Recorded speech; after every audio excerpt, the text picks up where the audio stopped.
Praise the Lord. Good morning, everybody. I am so grateful to be here once again to share God's word with you in our weekly devotion. What a blessing it is to be able to come together and study God's word. So we are so grateful that you join with us every week where we could go ahead and do this weekly devotion. I pray that every time you connect, you are blessed, you are encouraged, and you are strengthened in your walk with the Lord. And that's the goal. And when you do find something that is good, you share it with people that you know can benefit from it. And my prayer is that every single one of you that connect every week, you will find at least one person that you will go ahead and share this video with.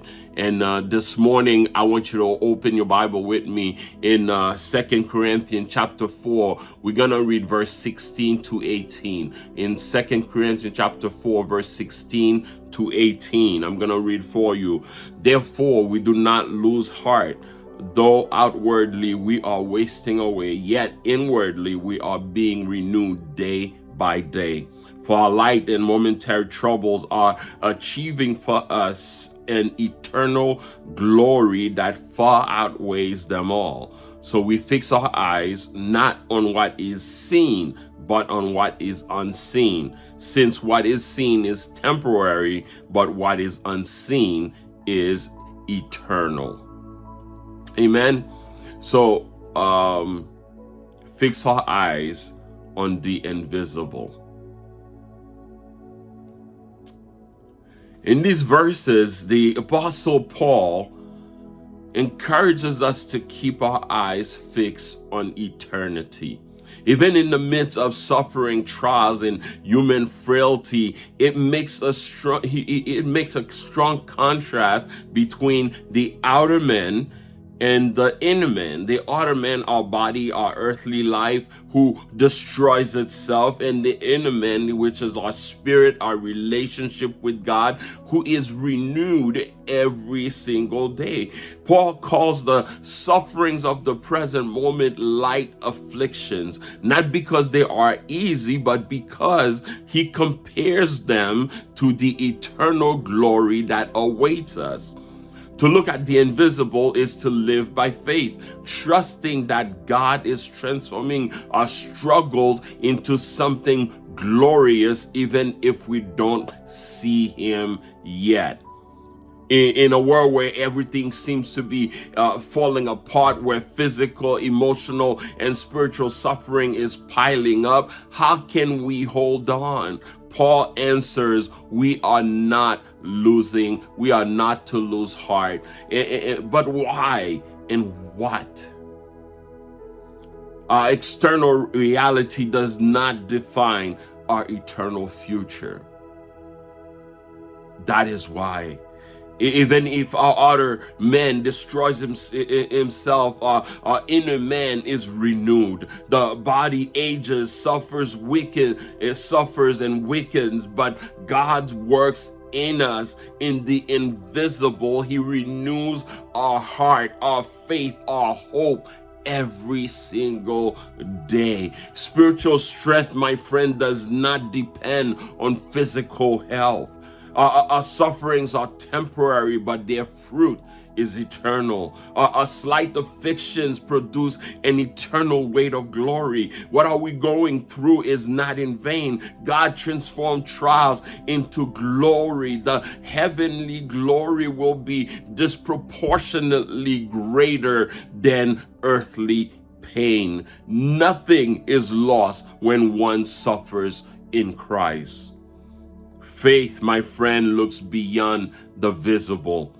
See, visible things are temporary. The invisible is eternal. That's kingdom vision. The world pushes us to live according to what we see, money, appearance, a big house, earthly success, but faith, on the other hand, impels us to see the invisible, the presence of God, his promises, his glory. Spiritual vision is more reliable than natural vision, my friends. Imagine an ancient scale. On a platter, you place all the sufferings, the tears, the losses, the fatigues of life. The board descends heavily under the weight. But on the other stage, God places eternal glory, perfect joy, infinite peace, eternal presence with him. And suddenly, this platter wins by a wide margin. Everything else becomes light, almost invisible in comparison to what God has in store for us. Imagine a man walking through a dark valley, tired, bent by the load. Next to him, we see his outer man, old, tired, worn out. Behind, a shining silhouette represent her inner man, the inner man, stronger, brighter, turned toward the sky. In the distance, a bright light, the eternal glory that awaits us. Between the two, a path filled with trials, but every step he takes strengthens the light within him.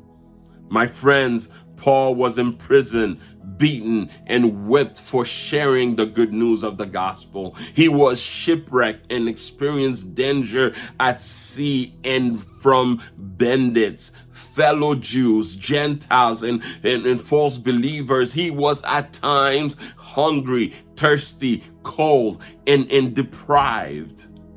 Yet Paul determined not to lose heart. He would not allow the difficulties to leave him in despair. With hope in Christ, Paul was able to proclaim in all things, in all these things, we are more than conquerors through him who loves us. In Romans 8:37, Paul continued to preach the gospel with fervency despite all the difficulties and suffering he faced. What you see, my friend, is temporary. What you do not see but believe by faith is eternal. We do not lose heart because our hope in Christ is greater than any difficulty that we will face on this earth. Amen. Let us pray.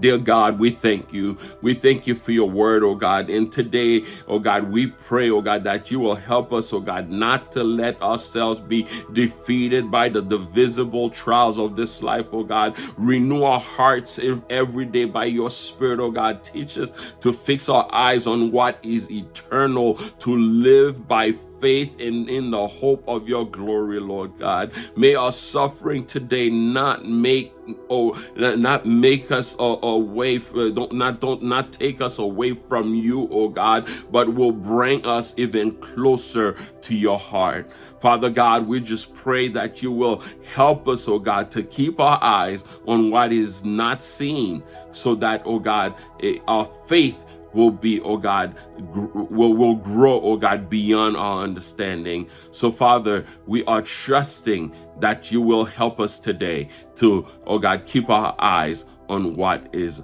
unseen. We pray all this in the name of Jesus Christ our Lord. Amen and amen. Praise the Lord. Praise the Lord.